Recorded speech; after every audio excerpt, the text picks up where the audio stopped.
गुरु ब्रह्म महिमा अलेख शरण। नमस्कार दर्शक वृंद, आपण मानंकु आजिर राशिफल कार्यक्रम मु एस कुमार स्वागत जनाऊँगी। प्रतिदिन निजर राशिफल जानिबा पाई गुरुकृपा यूट्यूब चैनल को सब्सक्राइब करंतु और पाखरे थिबा बेल आइकन को प्रेस करी ऑल नोटिफिकेशन ऑन करी दियंतु, जहा फलरे आमे जेतेबेले वीडियो अपलोड करिवो प्रथमे आपण वीडियो देखि पारिबे। आमर एही वीडियो रे आपण संपूर्ण पंचांग सहित मेष ठारू मीन पर्यंत 12 गोटी राशिर राशिफल विषय रे जानि पारिबे। वीडियो को दयाकरी शेष पर्यंत देखंतु। वीडियोटी भल लागिथिले वीडियो को लाइक करंतु एवं आपणक प्रियजन पाखु शेयर करी जणांतु। एबे आसंतु जानिबा आज दिनर संपूर्ण पंचांग विषय। आज 2024 मसीहा सेप्टेम्बर मास 5 तारिख गुरुवार, दिल्ली शराब्द सन 1431 साल, स्वाधीन भारताब्द 78 वर्ष, महिमाद 197 वर्ष। उत्कल गजपति श्री श्री गजपति दिव्यसिंहदेव महाराजांकर 67 अंक। सौरस्व भाद्रव मास 20 दिन, चांद्रमते भाद्र शुक्ल पक्ष द्वितीया तिथि, दिवा 10 घंटा 25 मिनिट पर्यंत। आजिर सूर्योदय विरजा क्षेत्र को 5 घंटा 34 मिनिट, सिंह लग्न 3 दंड 20 लिता गते उदय। आजिर सूर्यास्त विरजा क्षेत्र को 5 घंटा 53 मिनिट, कुंभ लग्न 2 दंड 30 लिता गते अस्त। आज कन्या चंद्र 60 दंड, हस्ता नक्षत्र अहोरात्र। आज जन्मित शिशुर कन्या राशि शूद्रवर्ण देवगण। आज मृत व्यक्तिर दिवा 10 घंटा 25 मिनिट मध्ये एकपाद पुष्कर दोष। निषिद्ध खाद्य आज बोईतालु भोजन निषेध अटे। दिवा 10 घंटा 25 मिनिट गते पोटल भोजन निषेध अटे। आजिर अमृत जोग रात्रि 1 घंटा 5 मिनिट गते शेष रात्रि 3 घंटा 28 मिनिट मध्ये। आजिर महेंद्र जोग प्रातरु दिवा 7 घंटा 10 मिनिट मध्ये एवं दिवा 9 घंटा 34 मिनिट गते 11 घंटा 58 मिनिट मध्ये। आजिर काल बेला एवं 12 बेला अपराह्न 3 घंटा 2 मिनिट गते 5 घंटा 3 मिनिट मध्ये। आजिर काल रात्रि रात्रि 12 घंटा 8 मिनिट गते 1 घंटा 2 मिनिट मध्ये। आजिर राहु काल मध्याह्न 1 घंटा 30 मिनिट ठारू अपराह्न 3 घंटा मध्यरे। आज वृष राशिर घात चंद्र, वृष राशिर घात नक्षत्र, दिवा 10 घंटा 25 मिनिट मध्ये धनु राशि और मीन राशिर घात तिथि, तुला राशि और कुंभ राशिर घात बार। प्रिय बंधुगण, एबे आसंतु जानिबा मेष ठारू मीन पर्यंत 12 गोटी राशिर राशिफल विषय रे। राशि चक्र प्रथम राशि मेष राशि। आज मेष राशि जन्मित व्यक्ति मानक सकाशे षष्ठ स्थान रे चंद्र और पंचम स्थान रे रवि गोचर करुथिबारु शुभ फल मिलिब। आपणक परिवार मध्य रे हस खुशीर उत्तम वातावरण खेली जीव। विगत दिन मानंकरे आपण प्रत्येक कार्य रे फेल मारिथिले। एबे जेउ कार्य करिबाकू आग्रह प्रकाश करिवे तहिरे सफलता निश्चय मिलिब। षष्ठ चंद्र आर्थिक दृष्टि रे उन्नति आणे। आपण जेउ व्यवसाय करूछंती तहिरे आशा ठारू अधिक आय करिवे। एबे आसंतु जानिबा राशि चक्रर द्वितीय राशि वृष राशि विषय रे। आज वृष राशि जन्मित व्यक्ति मानक सकाशे चतुर्थ रवि बाधा प्राप्त अछंती, अशुभ फल प्रदान करिवे नाही। किंतु आज घात चंद्र भोग हेउथिबारु अति अशुभ फल मान मिलिब। घात चंद्रर मुख्य कथा दुर्घटना एवं ही हेब, किंतु एही दुर्घटना शारीरिक न होई मानसिक हेब। हठात कान नाकरे जंत्रणा भोगिबे। यही समय रे आपणक स्त्री आपणक विरोध कार्यमान करी ମାନସିକ ସ୍ଥିତି ଅଧିକ ବଢ଼ାଇ ଦେବ। ପିଲାମାନେ ବିଶେଷ କରି କନ୍ୟା ସନ୍ତାନମାନେ ବିଶୃଙ୍ଖଳିତ ହୋଇଯିବେ। ଏବେ ଆସନ୍ତୁ ଜାଣିବା ରାଶିଚକ୍ରର ତୃତୀୟ ରାଶି ମିଥୁନ ରାଶି ବିଷୟରେ। ଆଜି ମିଥୁନ ରାଶି ଜନ୍ମିତ ବ୍ୟକ୍ତିମାନଙ୍କ ସକାଶେ ଚତୁର୍ଥ ଚନ୍ଦ୍ର ଅନ୍ୟ ଗ୍ରହ ଦ୍ୱାରା ବାଧା ପାଉଥିବାରୁ ଶୁଭ ଫଳ ମିଳିବ ନାହିଁ। ତୃତୀୟ ସ୍ଥାନରେ ରବି ଗୋଚର କରୁଛନ୍ତି। ଆପଣ ଆଜି ଜଗତ ଜିତା ହୋଇଯିବେ।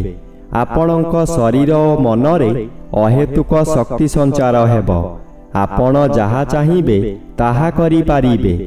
ଯେଉଁମାନେ ଆପଣଙ୍କୁ ଶତ୍ରୁ ଭାବୁଥିଲେ ସେମାନେ ମିତ୍ର ହୋଇଯିବେ। ପୂର୍ବରୁ କରିପାରୁନଥିବା କର୍ମକୁ ପୂରଣ କରି ସମସ୍ତଙ୍କ ମୁହଁ ବନ୍ଦ କରିଦେବେ। ଏବେ ଆସନ୍ତୁ ଜାଣିବା ରାଶିଚକ୍ରର ଚତୁର୍ଥ ରାଶି କର୍କଟ ରାଶି ବିଷୟରେ। ଆଜି କର୍କଟ ରାଶି ଜନ୍ମିତ ବ୍ୟକ୍ତିମାନଙ୍କ ସକାଶେ ଦ୍ୱିତୀୟ ରବି ମାସର ଶେଷାର୍ଦ୍ଧ ହେତୁ ଶୁଭ ଫଳ ମିଳିବ। ତୃତୀୟ ଚନ୍ଦ୍ର ଆଂଶିକ ବାଧାପ୍ରାପ୍ତ ଅଛନ୍ତି, ଶୁଭ ଫଳ ମିଳିବ। ଆପଣଙ୍କର ଏହି ସମୟରେ ବହୁ ଚେଷ୍ଟା କରି ବାରମ୍ବାର ବିଫଳ ହେଉଥିବା କାର୍ଯ୍ୟ ହଠାତ୍ ଆପଣଙ୍କ ସପକ୍ଷରେ ଯିବ। ବହୁ ଅର୍ଥର ମାଲିକ ଆପଣ ହୋଇପାରନ୍ତି। ପୂର୍ବରୁ ଖରାପ ଥିବା ସ୍ୱାସ୍ଥ୍ୟ ଏହି ସମୟରେ ମନର ବଳ ବୃଦ୍ଧି ପାଇଥିବାରୁ ସ୍ୱାସ୍ଥ୍ୟ ଉତ୍ତମ ରହିବ। ବନ୍ଧୁବାନ୍ଧବ ଆପଣଙ୍କ ପ୍ରଶଂସା ଗାନ କରିବେ। ଆପଣଙ୍କର ଖୁସି ହିଁ ଖୁସି ମିଳିବ। ଏବେ ଆସନ୍ତୁ ଜାଣିବା ରାଶିଚକ୍ରର ପଞ୍ଚମ ରାଶି ସିଂହ ରାଶି ବିଷୟରେ। ଆଜି ସିଂହ ରାଶି ଜନ୍ମିତ ବ୍ୟକ୍ତିମାନଙ୍କ ସକାଶେ ଦ୍ୱିତୀୟ ସ୍ଥାନରେ ଚନ୍ଦ୍ର ଓ ଜନ୍ମରେ ରବି ଗୋଚର କରୁଥିବାରୁ ଅଶୁଭ ଫଳ ମିଳିବ। ଆପଣ ବହୁ ସମାଲୋଚନାର ଶିକାର ହୋଇପାରନ୍ତି। ଆପଣ ଯେଉଁ କାର୍ଯ୍ୟ କରିବେ ତହିଁରେ ପ୍ରତ୍ୟେକ ବ୍ୟକ୍ତି ପ୍ରବଳ ବିରୋଧ କରିବେ। ଏହି ସମୟରେ ଆପଣଙ୍କର ନାସା କର୍ଣ୍ଣଚକ୍ଷୁ ଆଦିରେ ଆଘାତ ଲାଗିପାରେ। ସାମାନ୍ୟ କଥାରେ ଆପଣ ଉତ୍ତେଜିତ ହୋଇ ନିଜ ଜିଦ୍ ରଖିବାକୁ ଯାଇ ବହୁତ ଅର୍ଥ ହାନି କରିବେ। ଏବେ ଆସନ୍ତୁ ଜାଣିବା ରାଶିଚକ୍ରର ଷଷ୍ଠ ରାଶି କନ୍ୟା ରାଶି ବିଷୟରେ। ଆଜି କନ୍ୟା ରାଶି ଜନ୍ମିତ ବ୍ୟକ୍ତିମାନଙ୍କ ସକାଶେ ଦ୍ୱାଦଶ ରବି ବାଧାପ୍ରାପ୍ତ ଅଛନ୍ତି, ଅଶୁଭ ଫଳ ପ୍ରଦାନ କରିବେ ନାହିଁ। ଆଜି ଶ୍ରୀଚନ୍ଦ୍ର ଗୋଚରରେ ଭ୍ରମଣ କରୁଥିବାରୁ କେତେକାଂଶରେ ଶୁଭ ଫଳ ମିଳିବ। ଏହି ସମୟରେ ଗୃହରେ କିଛି ମାଙ୍ଗଳିକ କାର୍ଯ୍ୟ ହୋଇପାରେ। ଖୁବ୍ ଧୁମଧାମରେ ଆନନ୍ଦ ଉତ୍ସବ ପାଳିବେ। ନିଜ ପାଖରେ ଅର୍ଥ ଥାଉ କି ନ ଥାଉ ସ୍ୱାଦିଷ୍ଟ ଭୋଜନ କରି ନିଜେ ଭୋଜନ କରିବା ସହିତ ପରିବାର ଲୋକଙ୍କୁ ଖୁଆଇ ଆନନ୍ଦ ଅନୁଭବ କରିବେ। ଏହି ସମୟରେ କୌଣସି ପଶୁ ଖରିଦ କରନ୍ତୁ ନାହିଁ କିମ୍ବା ବିକ୍ରି କରନ୍ତୁ ନାହିଁ। ଖରିଦ କରିଥିବା ପଶୁ ନଷ୍ଟ ହୋଇଯାଇପାରେ। ଏବେ ଆସନ୍ତୁ ଜାଣିବା ରାଶିଚକ୍ରର ସପ୍ତମ ରାଶି ତୁଳା ରାଶି ବିଷୟରେ। ଆଜି ତୁଳା ରାଶି ଜନ୍ମିତ ବ୍ୟକ୍ତିମାନଙ୍କ ସକାଶେ ଏକାଦଶ ରବି ଶୁଭ ଓ ଦ୍ୱାଦଶ ଚନ୍ଦ୍ର ବାଧାପ୍ରାପ୍ତ ଥିବାରୁ ଶୁଭ ଫଳ ମିଳିବ।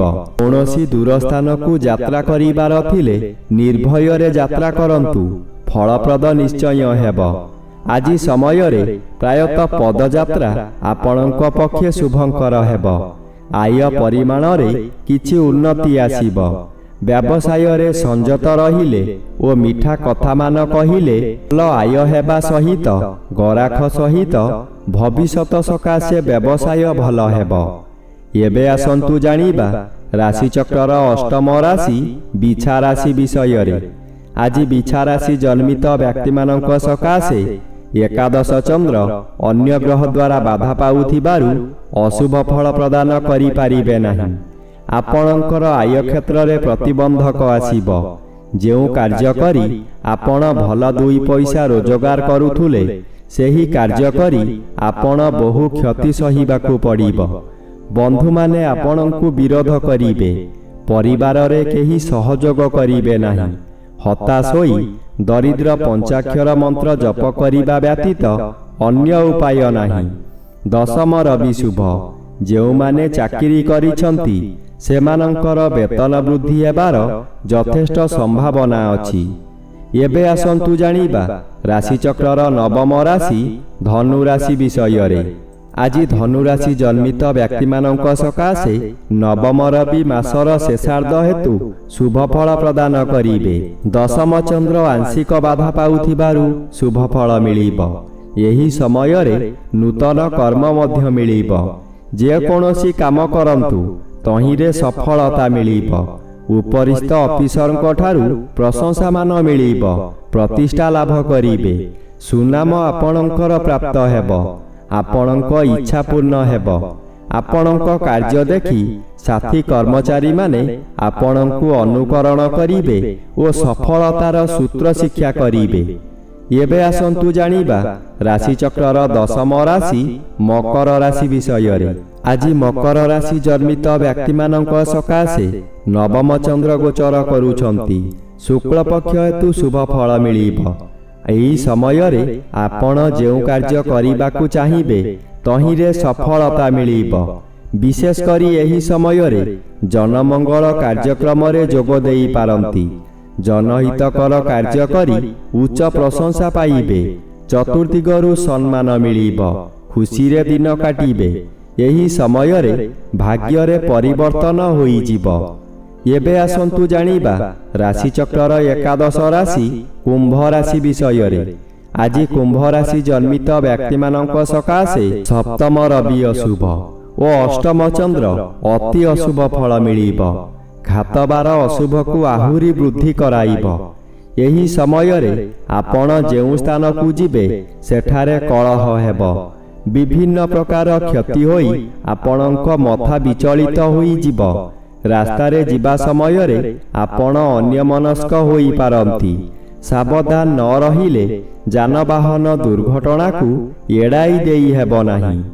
ଏହି ସମୟରେ ଆପଣଙ୍କୁ ଗରମ ଜ୍ୱର ମଧ୍ୟ ହୋଇପାରେ। ଏବେ ଆସନ୍ତୁ ଜାଣିବା ରାଶିଚକ୍ରର ଦ୍ୱାଦଶ ବା ଶେଷ ରାଶି ମୀନ ରାଶି ବିଷୟରେ।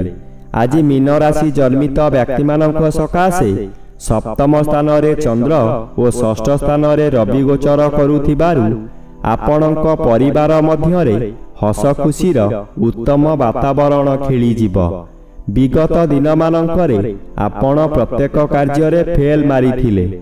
ଏବେ ଯେଉଁ କାର୍ଯ୍ୟ କରିବାକୁ ଆଗ୍ରହ ପ୍ରକାଶ କରିବେ ତହିଁରେ ସଫଳତା ନିଶ୍ଚୟ ମିଳିବ। ଶରୀର ଏହି ସମୟରେ ସୁସ୍ଥ ରହିବ।